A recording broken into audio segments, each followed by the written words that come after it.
1절부터 10절입니다. 사도행전 3장 1절에서 10절입니다.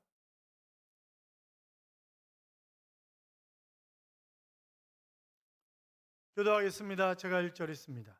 제9시 기도 시간에 베드로와 요한이 성전에 올라갈새 남에서 못 보게 된 일을 사람들이 메고오니 이는 성전에 들어가는 사람들에게 구걸하기 위하여 날마다 미문이라는 성전 문에 두는 자라.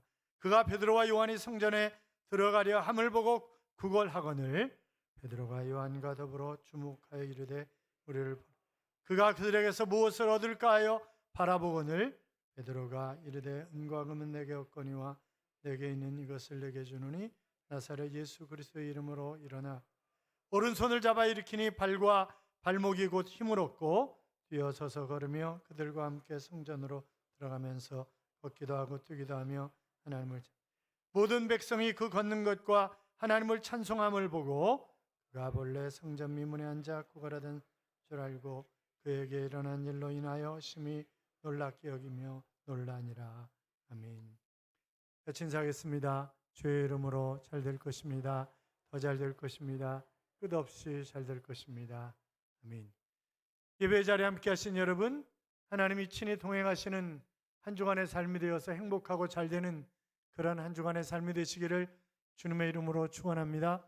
건강하시기를 축원합니다. 건강이 얼마나 큰 복이에요. 지금 건강이 좋지 않아서 해외에 나가 있는 장로님도 있어요. 지금. 그리고 인대 끊어져가지고 수술해가지고 병원에 입원해 있는 사람이 없나?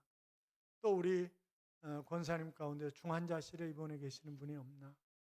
하여튼 건강이 복인데 여러분 건강하시기 바랍니다. 언젠가 제네바에서 발행하고 있는 일간지 사회면에 교회와 관련된 기사가 크게 난 적이 있었습니다. 오랜 역사를 지내고 있는 플랭팔레 교회가 술집을 열었다는 것입니다. 유럽 교회들이 거의 문 닫아가고 있으니까 교회가 술집으로 팔리는 거예요. 그래서 제일 비싼 고급 술 자리는 강대상, 그 다음 술은 성가대, 그 다음에 싼 술은 저 뒤에 이제 그러고 그러는 거죠.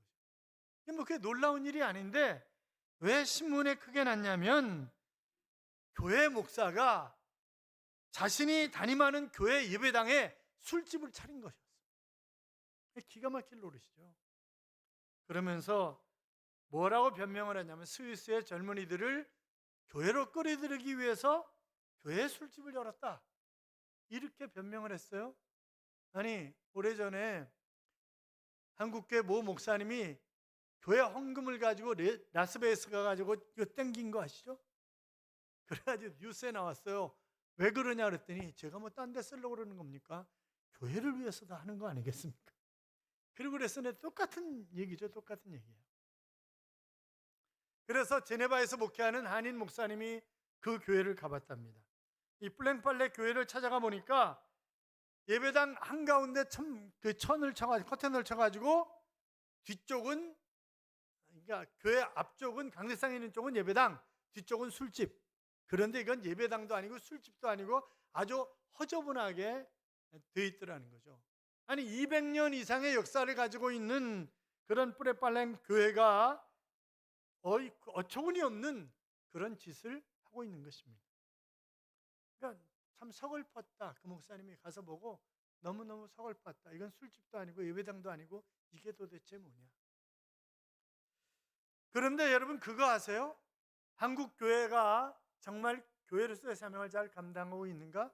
내가 하나님의 자녀로서 하나님의 자녀다운 삶을 잘 감당하고 있는가? 우리가 계속 지금 사도행전을 보아오면서 예수님께서 약속을 따라, 아버지의 약속을 따라 기다리라. 그래서 나가의 다락방이라고 추정되는 곳에서 120명의 성도들이 모여서 그들이 기도하고 있다가 오순절날 놀라운 성령의 역사를 체험하게 되었고 사도들은 나가서 복음을 전하는 것입니다. 그런데 많은 기사와 표적이 나타났어요. 그 가운데 하나인 안진뱅이가 일어난 사건을 오늘 본문이 기록하고 있는 것입니다. 자, 예루살렘 성전에서 정한 시간에 기도를 드리는 거예요. 유대인들은 본래 기도하는 시간이 있습니다. 정한 시간에, 그러니까 이미 예수 믿고 개종을 했지만 그러나 유대인 습관을 따라서 유대인 기도 시간에 기도하러 올라가는 거예요. 제 9시라 그랬으니까 플러스 6 하면 돼요. 오후 3시에 기도하러 올라갔습니다. 이때 베드로와 요한이 나면서부터 안진뱅이 된 자를 만나게 되었는데, 바로 이 사람들이 이 안진뱅이를 미문이라고 하는, 그러니까 예루살렘 성전에 들어가는데 문이 여러 개가 있는데 그 가운데 가장 아름다운 문이기 때문에 미문이라고 그렇게 불리웠습니다. 그런데 아름다운 문 앞에 쭈그리고 앉아 있는, 세상적으로 보면 아름답지 못한 사람, 구걸하는 사람, 그래서 그 문과 전혀 어울리지 않는 사람이 거기 기다리고 있는데, 사람들이 메고 오니 그러면서 날마다 그랬어요. 자, 그러니까 이 사람은 날마다 다른 사람의 도움을 받아야 살아갈 수 있는 그런 사람입니다. 자신의 일터까지 스스로 올 수가 없어요. 날마다 수동적인 생활을 한 사람, 민문 앞에 와서도 여전히 다른 사람의 도움을 받기를 원하지 도와줄 수 없는 사람, 아니 도와줄 것도 없는 사람, 그렇게 보면 맞을 것입니다. 그러면서 2절에 성전에 들어가는 사람들에게 구걸하기 위하여 그랬습니다. 일터로 출근하는 거예요. 성전에 들어가는 사람하고는 아무런 관심이 없어요. 오직 어떤 사람에게 관심이 있습니까?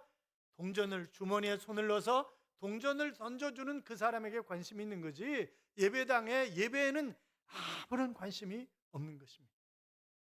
이 말씀을 통해서 나 자신의 신앙생활의 모습을 다시 한번 생각하게 되는 것입니다.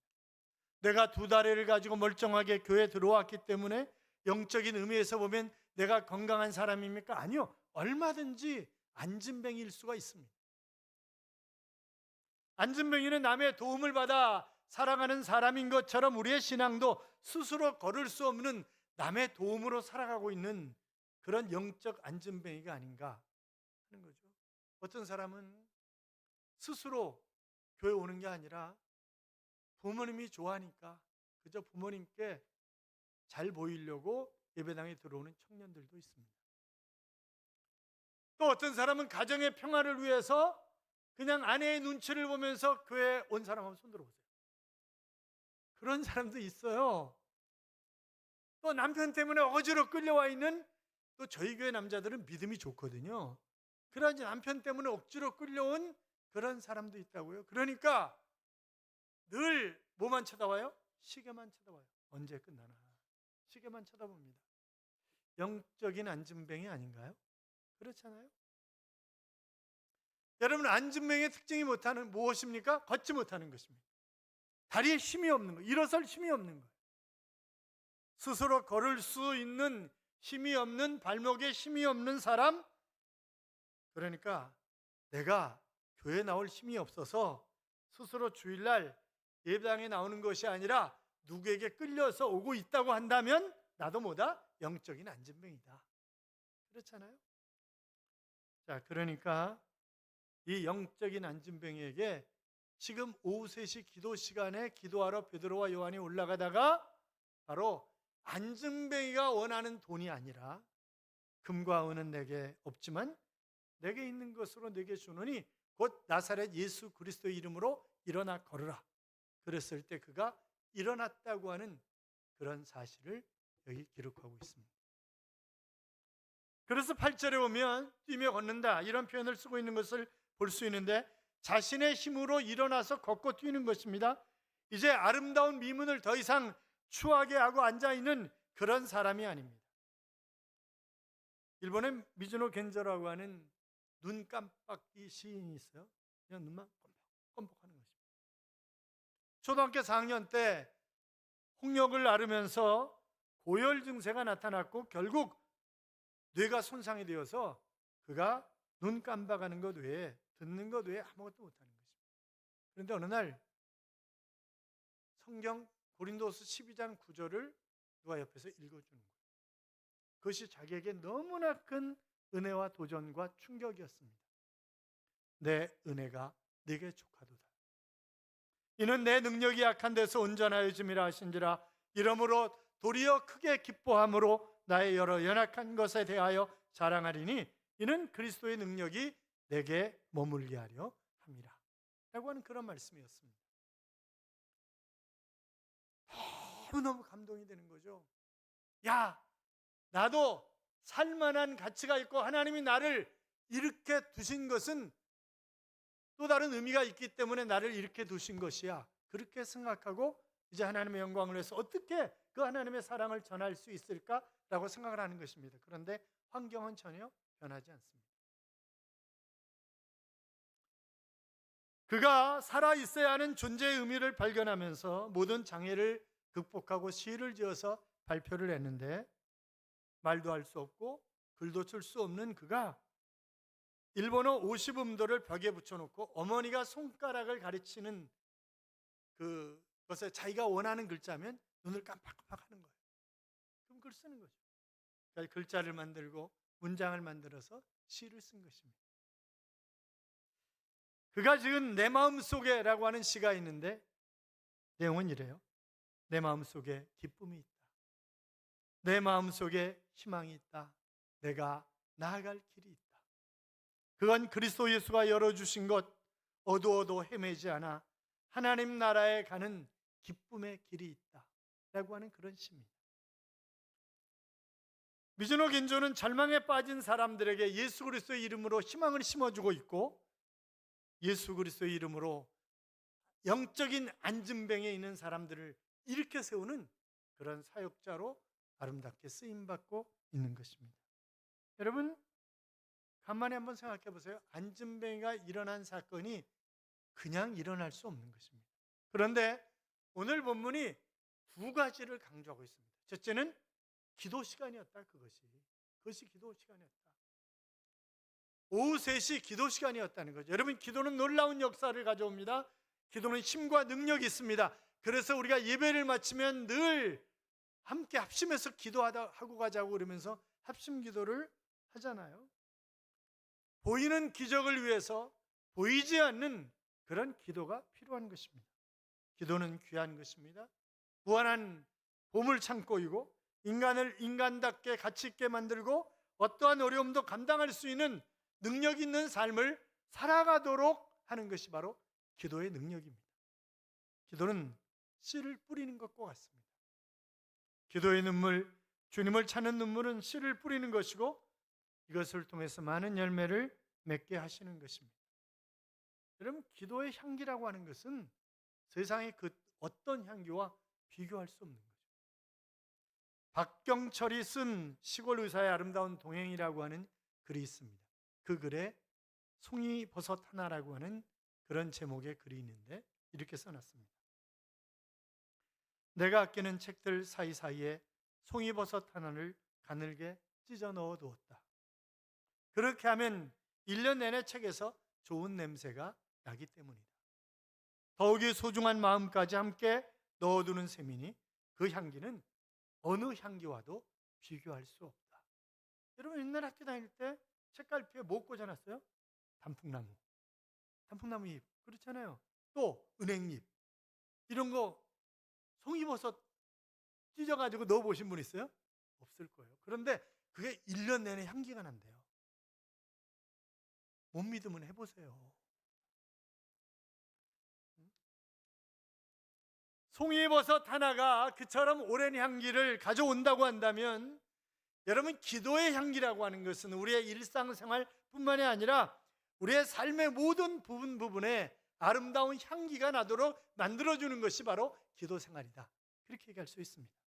특별히 새벽 기도는 하나님의 놀라운 비밀의 시간이고 은총의 시간이고 마음의 어두움, 가정의 어두움, 걱정, 근심의 어두움을 물러가게 하는 그런 귀한 시간입니다. 그래서 바로 하나님의 빛이, 은혜의 빛이, 성령의 빛이 내 마음을 쫙 비춰주는 것입니다. 기도하면 기적이 일어납니다. 변화가 일어나고 마음의 생각이 바뀌게 되는 것입니다. 어두운 마음이 빛으로 연약한 자가 힘 있는 자로 걱정, 근심, 죄악이 내 마음에서 완전히 사라지는 그런 놀라운 역사를 경험하게 되는 것입니다. 한나 보세요. 히스기야 보세요. 기도했더니 놀라운 기적이 일어나잖아요. 우리도 기도하면 놀라운 역사가 일어나는 것입니다.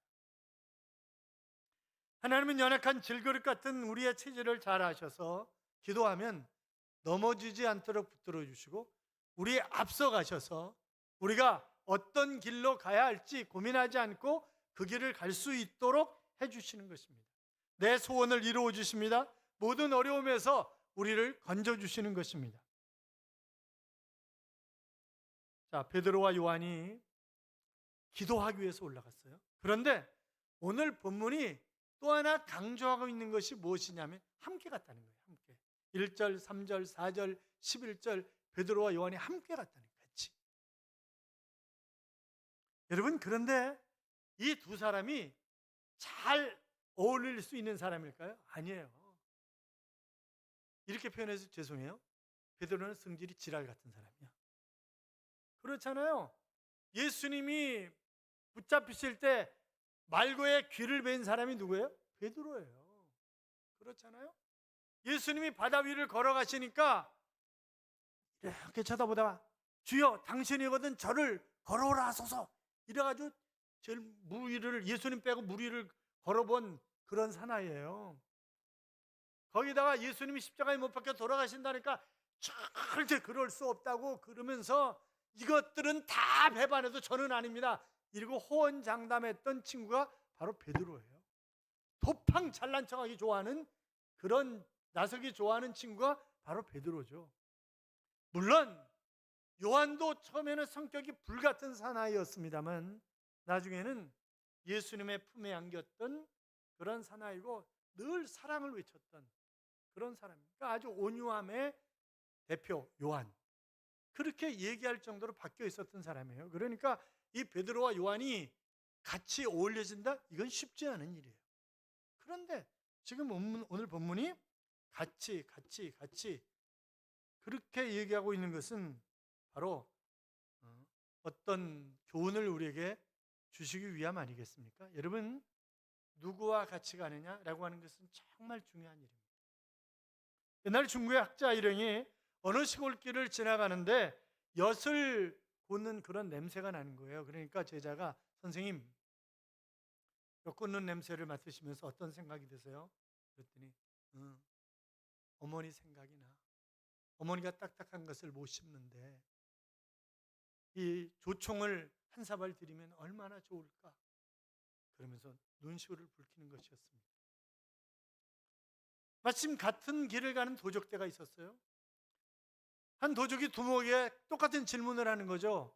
그랬더니 이 도적이 하는 말이 야, 부잣집 대문에 엿을 붙여놓으면 말이야 문을 열고 닫을 때 소리가 안 나거든. 그러면 물건을 훔쳐내는데 아주 짱이야. 이렇게 얘기를 하는 거죠.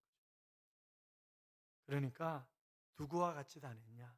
옛날 미국 한인 사회에서는 공항에 누가 마중을 나오느냐에 따라서 그 사람의 직업과 미국 생활이 결정된다라고 하는 그런 이야기가 있었습니다.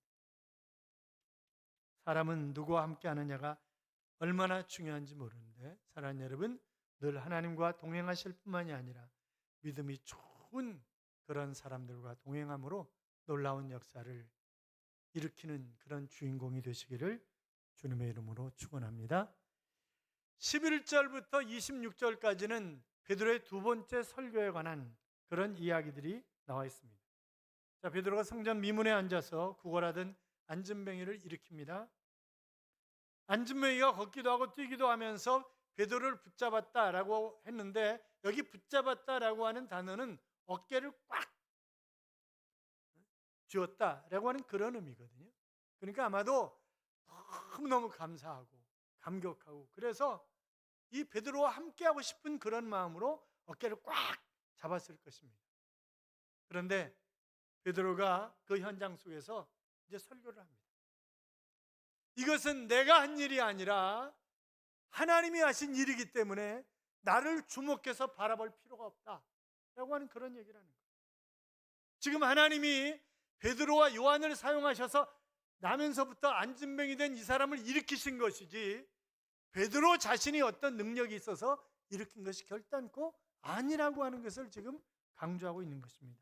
그러면서 당신들이 예수 그리스도를 죽였다. 그런 얘기를 합니다. 유대인들이 예수님을 죽였다는 거예요. 바로 선지자들에게 예언하셨던 그런 말씀하셨던 그런 메시아가 바로 예수이신데, 그런데 당신들이 그 예수를 죽였다는 거예요. 심지어는 바로 빌라도 정권에 내어주고 빌라도가 예수님을 놓아주려고 했지만 명절 때 한 사람을 풀어주는 그런 관례에 따라서 바로 예수와 바라바 중에 누구를 놓아주기를 원하느냐, 그럴 때 당신들이 소리를 지르면서 바라바라 바라바라 예수를 죽이라 그렇게 외치지 않았느냐. 당신들이 예수를 죽인 것이다. 그러나 하나님이 그 예수를 사흘 만에 다시 살리셨다. 그런 얘기를 하고 있습니다.